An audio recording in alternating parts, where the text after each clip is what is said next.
She signed the divorce papers without even looking, her laughter echoing on the phone with another man. And that was the moment William knew. The woman he loved more than life itself had never truly loved him back. That's where our story ends. But to understand how it began, we must go back to a night filled with promises and betrayal. Clara Morgan was 26 when her world shattered. She had been in love with one man her whole adult life, John Miller. Handsome, confident, and ambitious, John was everything she thought she wanted. For years, she dreamed the day he would get down on one knee and ask her to be his wife. On a cold Friday evening, Clara dressed carefully. Her friends had told her it was coming. Tonight's the night he's going to propose. She wore her best black dress, the one John said made her look like she belonged on the cover of a magazine. She rehearsed her answer in the mirror, smiling at herself. Yes, John, 1,000 times yes. But when she walked into the restaurant, her smile froze. There was John, seated at their usual corner table, but he wasn't alone. His hand was entwined with another woman's, a stunning brunette with a diamond ring already glittering on her finger. Clara's breath caught in her chest. She thought it was a mistake, some cruel misunderstanding. But then John looked up, and the expression on his face wasn't guilt. It was indifference. "Clara," he said casually, as if they were old friends who had bumped into each other on the street. "This is Emily, my fiancé." Her knees almost gave out. She felt the ground shift beneath her, the dream she had carried for years collapsing in an instant. She excused herself, somehow making it out the door before the tears came. That night, Clara's heart broke in a way she thought could never be repaired. For months, Clara drifted through life. She still went to her job at the bank, still met friends for coffee, still posted smiling photos on social media. But inside, she was numb. It was during this hollow time that she met William Happer. William wasn't like John. He wasn't flashy or loud. He didn't sweep her off her feet with expensive gifts or charm a room with smooth words. William was quiet, thoughtful, and deeply intelligent. A space scientist, he spent more time buried in research papers than at cocktail parties. He loved the mysteries of the universe more than small talk, and he found joy in the quiet corners of life. To Clara, at first, he was simply safe. He listened when she spoke. He remembered the little things, like how she took her coffee or the book she said she wanted to read. And when he looked at her, it wasn't with the arrogant confidence of John, but with the gentleness she hadn't realized she needed. 6 months later, William asked her to marry him. And though her heart still carried scars from John's betrayal, Clara said yes. Their wedding was small, intimate. William looked at Clara like she was the only woman on earth. And in that moment, she convinced herself she could love him the same way. After the vows, after the champagne, after the laughter of friends and family, William leaned close and whispered, "I'll promise I'll spend my life making you happy." And he meant it. From the beginning of their marriage, William poured himself into Clara. He adored her. He cooked for her, brought her flowers for no reason, left sticky notes on the fridge with little love messages. While she worked at the bank, climbing her way up the corporate ladder, William chose to stay at home. It wasn't because he was lazy. Far from it. He was one of the most brilliant minds in space research, but he believed in partnership. Clara wanted to pursue her career, and William believed he could work remotely, dedicate his life to research, and still make sure their home was filled with love. "I'll take care of us here, he told her, smiling as he stirred pasta on the stove. "You go conquer the world out there." Clara smiled back, but deep down, she didn't feel the same fire. Over the years, William's love for Clara only grew stronger. He noticed every detail of her moods, always ready with comfort or encouragement. When she came home tired, he massaged her shoulders. When she was upset about work, he stayed up late just to listen. But Clara's love was different. It wasn't that she hated him. It wasn't even that she wanted to leave. But William's devotion, his quiet life, his endless patience, it didn't stir her heart the way John once had. She missed the thrill, the chase, the intensity of a man who burned like fire. Still, she stayed. Because William was safe, because William was kind, because William loved her more than she loved him. And sometimes that felt enough. Their arrangement became routine.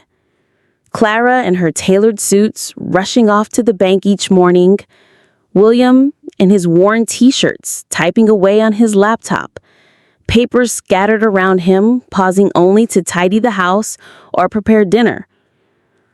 From the outside, they looked perfect. A successful banker wife, a brilliant scientist husband, a modern couple making unconventional choices. But inside, there was an invisible distance growing, one William either didn't see or refused to admit. It all might have remained this way, an unbalanced love, but a stable life, if not for the moment Clara saw John again. It was a rainy Thursday afternoon. Clara was leaving the bank, umbrella in hand, when she heard a familiar voice. "Clara! Clara Morgan!" Her heart skipped. She turned, and there he was, John Miller.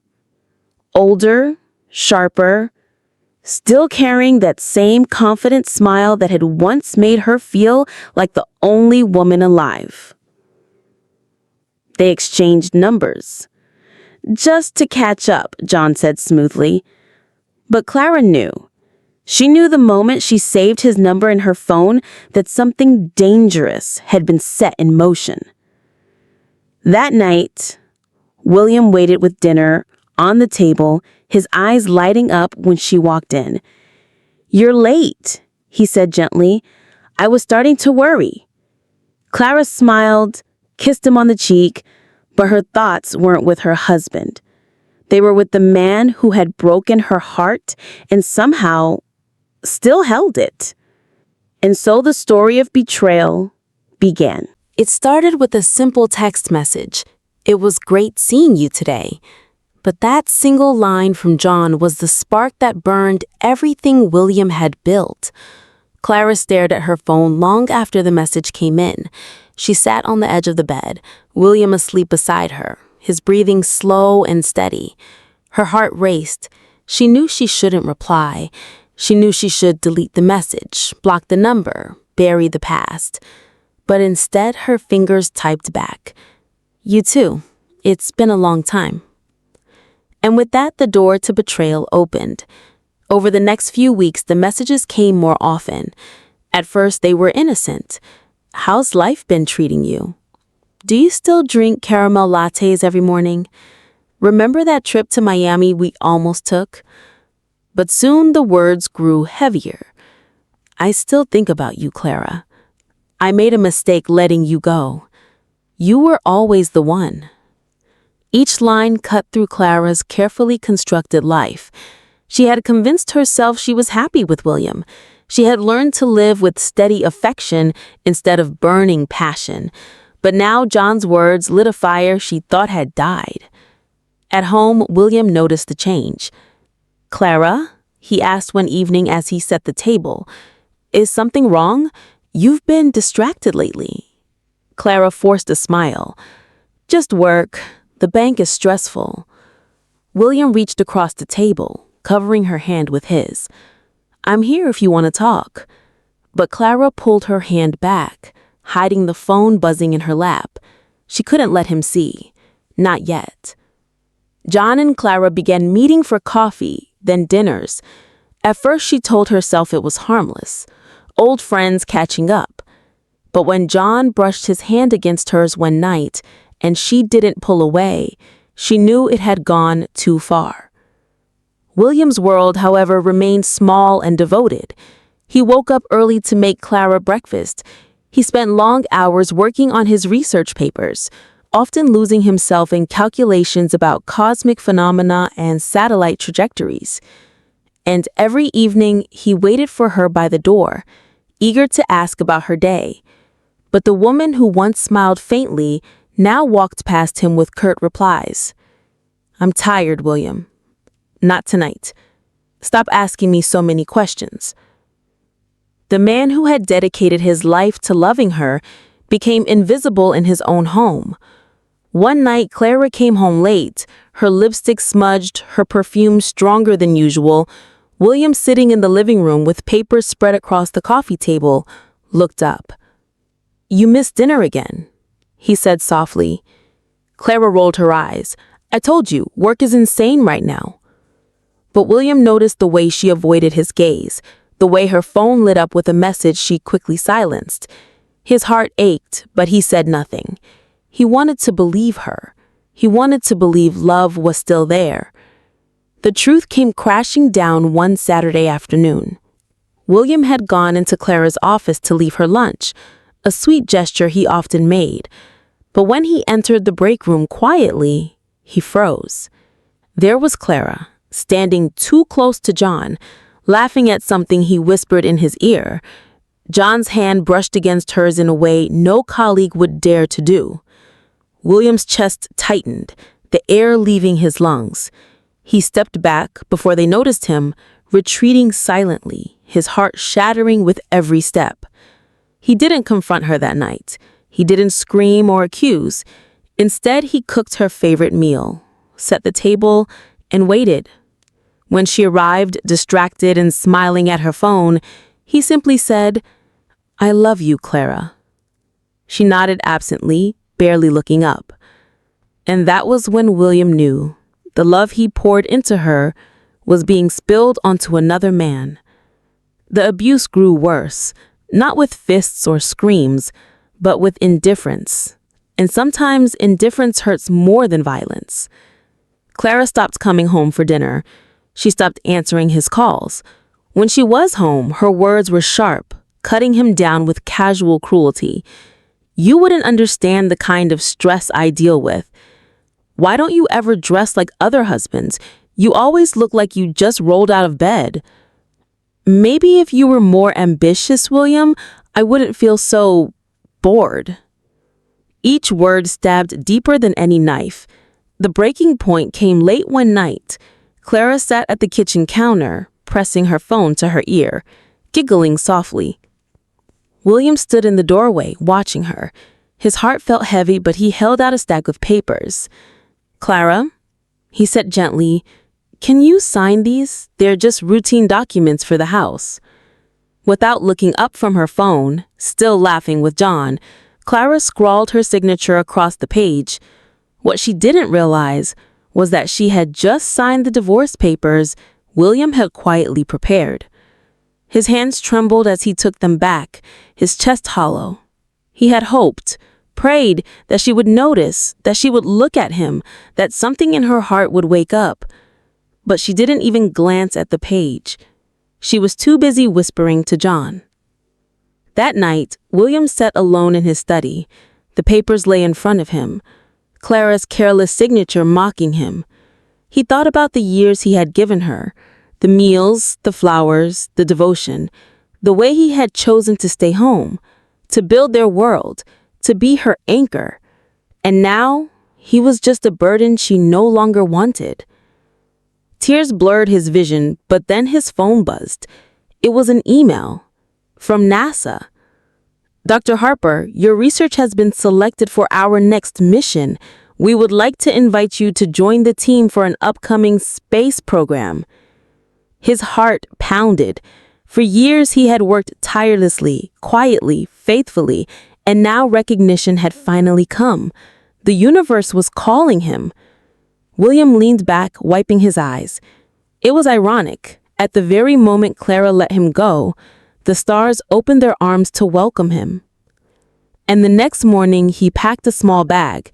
Clara barely looked up from her phone. "Where are you going?" she asked flatly.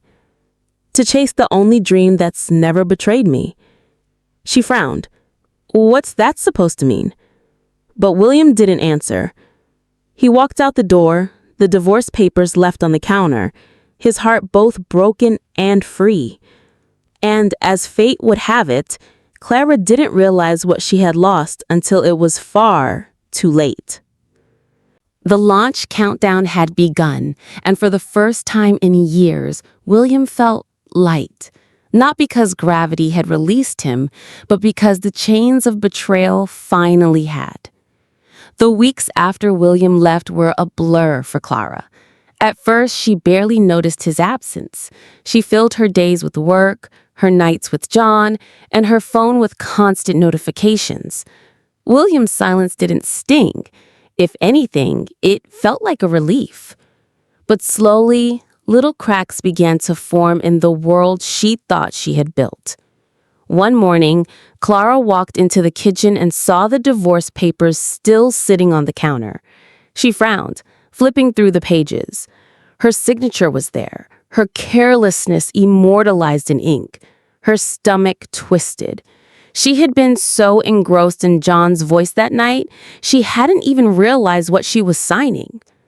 "William," she whispered. For the first time it hit her, he was gone. Not for the night, not for the weekend. He was gone. At work, her phone buzzed less and less. John had grown distant.